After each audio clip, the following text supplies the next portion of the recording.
In this episode, we bring everything together by building one coherent mental picture of what a strong Security Operations Center, SOC, looks like when it is designed, staffed, measured, and improved as a complete system. The point of a final review is not to repeat definitions you already heard, because repetition without integration does not help you under exam pressure.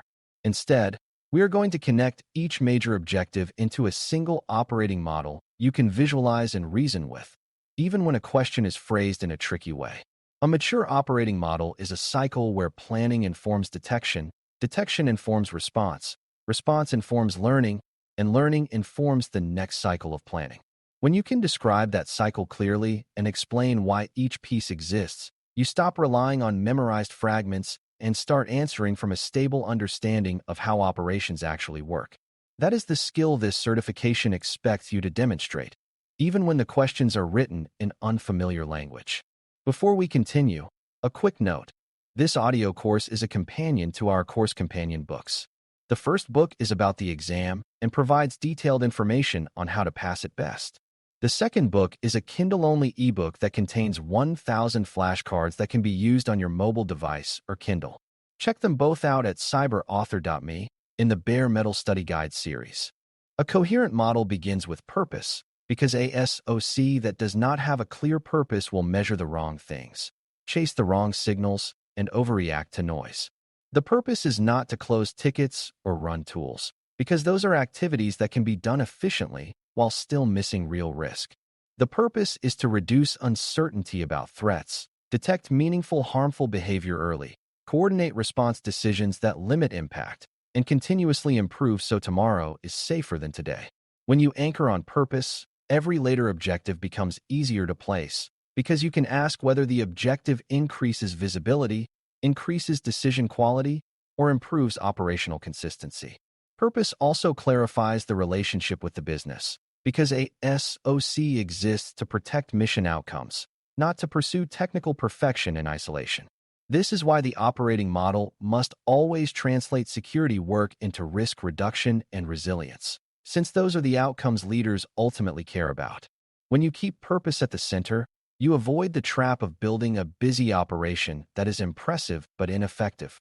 From purpose, the model moves into defensible planning and architecture, because you cannot operate well if you do not understand what you are defending and why it matters. A defensible architecture is not one magical control. It is layered design that anticipates attacker behavior and limits damage when something fails. This includes understanding where critical assets are, which identities are most powerful, what pathways connect systems, and where visibility must be strongest to support investigation and response. Threat intelligence becomes valuable here when it is translated into prioritized defensive decisions, rather than treated as interesting information that sits on the side. The key is that architecture and threat intelligence should influence what the SOC monitors, what it considers high risk, and how it sets priorities for detection and response. For beginners, this connection matters because it explains why detection is never generic. It must reflect what is important and what is likely. When planning is grounded in business and threat reality, the rest of the operating model gains focus instead of drifting into guesswork. Once planning is grounded, the model becomes operational through SOC design and services, because an operating model is not just ideas but the way work flows day to day. You define what the SOC is responsible for, how it receives signals, how it triages and escalates, and how it coordinates with other teams that own systems and make changes. Good design includes coverage models, staffing expectations, escalation paths, and a shared understanding of what counts as an incident versus a routine issue. This is also where you design for speed with defensibility, meaning the SOC should be able to make early decisions without skipping evidence. A common failure is building a SOC that is technically capable but organizationally powerless, where analysts can see suspicious behavior but cannot get approvals or access to act. Another failure is building a SOC that is process-heavy but lacks visibility, where procedures exist but evidence is missing. When the design supports both authority and evidence flow, operations become predictable rather than chaotic. The model then flows into detection and analysis as the front door of security operations, because everything depends on what you can see and how well you can interpret it. An alert is a prompt, not a conclusion, and the operating model treats alert handling as a structured decision process rather than as a race to close items. Triage becomes the discipline of using high-value evidence and context to decide what deserves deeper investigation and what can be closed with confidence. This is where baselines matter, because you cannot interpret anomalies without knowing what normal looks like for identities, assets, and workflows. It is also where evidence quality matters, because derived signals and noisy indicators can mislead, while corroborated, time-anchored evidence supports strong decisions. When the model is healthy, detection and analysis do not become a swamp of endless logs, because the team uses hypotheses and timelines to focus work. The better your analysis discipline, the faster you can move without taking reckless shortcuts.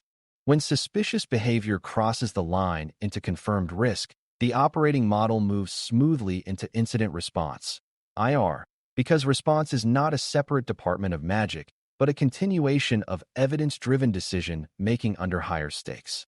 The IR phases exist because they solve different problems in order, starting with scoping what is affected and what time window matters, then containing risk so harm stops growing, then eradicating the foothold and enabling conditions, and then recovering operations in a way that restores trust. The key operating model insight is that these phases overlap, but they should not be blurred into chaos, because each phase has different trade-offs and different verification needs. Containment must reduce attacker freedom without crippling the business, which requires proportional actions and careful sequencing. Eradication and recovery must be driven by verification and controlled reentry, so the organization does not rush compromised systems back into production.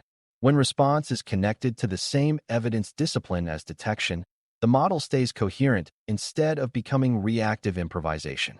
A coherent operating model also includes the truth that investigations are learning processes, and learning processes require structure to avoid bias and narrative drift.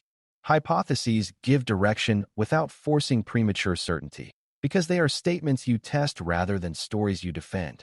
Timelines keep reasoning honest, because time order exposes contradictions and reveals what must be true for a claim to hold. Evidence handling matters because actions taken during response can destroy the very clues needed to confirm scope and root cause. So teams must balance risk reduction with preservation of critical information. Communication is part of investigation, not an afterthought, because miscommunication produces competing narratives that lead to conflicting actions and wasted effort. When an operating model includes these investigative techniques explicitly, teams become more consistent and less dependent on hero intuition. This also sets up a smoother transition into lessons learned, because the evidence trail and decision trail already exist. In other words, disciplined investigation is not slower. It is the way you avoid repeating work and making avoidable mistakes. After response stabilizes, the model closes the loop through lessons learned and continuous improvement, because a SOC that does not learn will eventually face the same incident again with the same confusion. Post-incident data includes technical traces, timing of awareness and decisions, and the points where evidence was missing or approvals were slow. That data is not collected to write a story that sounds good. It is collected to identify bottlenecks, gaps, and the few improvements that will change outcomes next time. Improvements must be owned, prioritized, and verified, or they remain good intentions that disappear when daily work returns. This is also where culture matters, because a blame-focused review hides uncertainty and destroys the quality of learning, while a system-focused review produces honest requirements and better resilience. When continuous improvement is part of the operating model, the SOC becomes stronger after incidents instead of merely returning to baseline. That is the difference between a team that survives and a team that matures. Proactive detection and analysis fit into the same coherent model rather than sitting on the side as optional activities, because proactive work reduces uncertainty before an emergency and makes reactive work faster. Threat hunting starts with hypotheses about attacker behavior and tests those hypotheses against evidence to reach defensible conclusions. Active defense focuses on increasing visibility and adversary friction inside your environment, meaning you make important behaviors easier to observe and harder to perform quietly. Community-sourced resources can accelerate this work when used carefully because they provide patterns and lessons that help you identify gaps and improve detections, but they must be validated to fit your telemetry and your normal behavior. The key integration point is that hunting results should become improved detections, improved playbooks, and clearer data needs, or else hunting remains a one-time insight.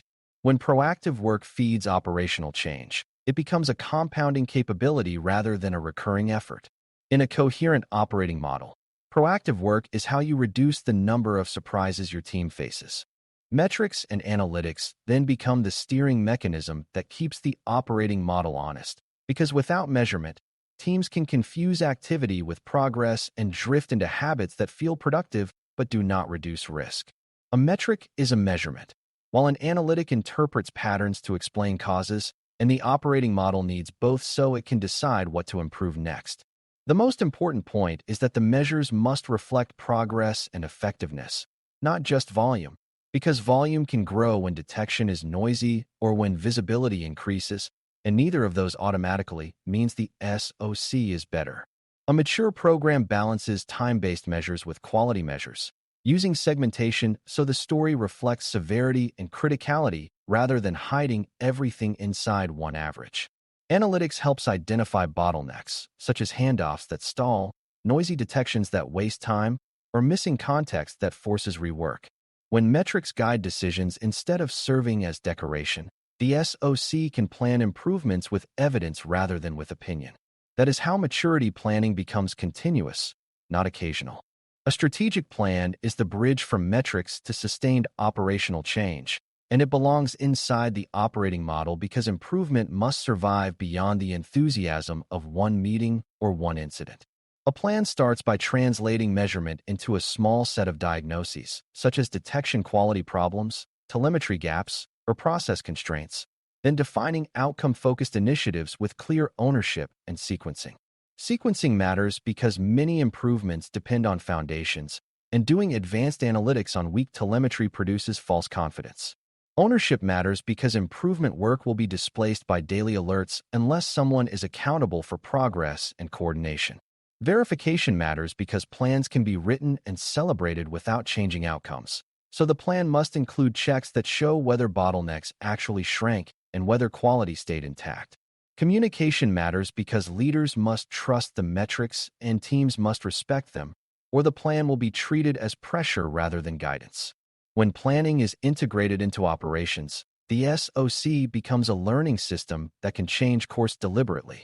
That deliberate change is what separates maturity from mere experience. Automation fits naturally into the model as a way to protect human attention, increase consistency, and reduce burnout, because repetitive manual work is both costly and error-prone in a high-pressure environment. Evidence-first automation enriches signals with context, assembles supporting information consistently, and reduces the time analysts spend doing mechanical gathering instead of interpretation. This matters because interpretation is where human expertise is most valuable, and expertise is wasted when analysts spend their day copying data between systems. Automation also supports playbooks by embedding repeatable steps into workflow, which reduces variation between analysts and improves defensibility. The operating model view of automation is careful because automation must be validated and monitored to ensure it does not introduce silent failures or misleading context. When automation is targeted at high-volume repetitive steps, it creates capacity for proactive work like tuning and hunting, which further reduces workload by improving signal quality. This is a compounding improvement loop where automation creates time, and time enables improvements that reduce future noise. In a coherent model, automation is a means to better judgment, not a substitute for judgment. Validation and testing are the safeguards that prevent the operating model from becoming a set of assumptions, because detection programs can look strong while silently failing in the places attackers care about most. Analytic testing validates detections by confirming they trigger on the behaviors they are intended to catch, across the environments where they should apply, with enough context to support fast and defensible triage. Testing also reveals data prerequisite failures, which are visibility gaps that create blind spots, and those gaps must be treated as operational risks, not as minor technical issues. Adversarial emulation then stress tests the entire system by simulating realistic adversary behavior and observing how people, process, and tools respond together. The value is that you discover weaknesses under controlled conditions rather than during real harm, and you can measure where time and uncertainty accumulate. These practices connect directly to continuous improvement because findings should become updated detections, improved playbooks, stronger telemetry, and more realistic readiness. When validation and emulation are part of the operating model, confidence is earned through evidence, not through optimism. That evidence-based confidence is what supports decisive action under pressure. A final piece of coherence is vocabulary and mental organization, because even a well-designed model fails in your mind if the concepts remain scattered. Terms like alert, triage, case, incident, scope, hypothesis, timeline, evidence, containment, eradication, recovery, and lessons learned are not isolated definitions. They are the moving parts of a single machine. When you understand how those parts interact, you can interpret scenario questions by locating where you are in the cycle and what the correct priority is for that moment. For example, if evidence is weak and scope is unclear, you prioritize high-value evidence and hypothesis testing rather than dramatic containment that could cripple operations. If containment succeeded but verification is missing, you prioritize eradication validation and controlled reentry rather than declaring the incident over. If metrics show backlogs and rising rework, you look for noise, context gaps, and process bottlenecks rather than pushing analysts to close faster. The operating model view turns vocabulary into navigation, which is the real reason a glossary matters. When your terms map to actions and decisions, recall becomes fast and useful. In closing, the coherent SOC operating model you should carry forward is a cycle that starts with purpose and planning, becomes real through detection and disciplined analysis, escalates into IR with evidence-driven scoping and proportional action, and then closes the loop through lessons learned and continuous improvement. Proactive hunting and active defense feed that cycle by reducing uncertainty before incidents, while community resources accelerate growth when validated and integrated thoughtfully. Metrics and analytics steer the model by revealing bottlenecks and progress. Strategic planning turns those signals into owned initiatives, and automation protects attention so the team can stay consistent and sustainable. Analytic testing and adversarial emulation keep the model honest by proving detections and processes under realistic conditions, preventing false confidence from becoming exploitable gaps. When you can explain how these components connect, you can answer exam questions by reasoning from the model rather than memorizing disconnected facts. This is what it means to weave every GIC Security Operations Manager, GSOM, objective into one coherent approach, because each objective becomes a part of a single system that learns, adapts, and improves over time. Thanks for listening.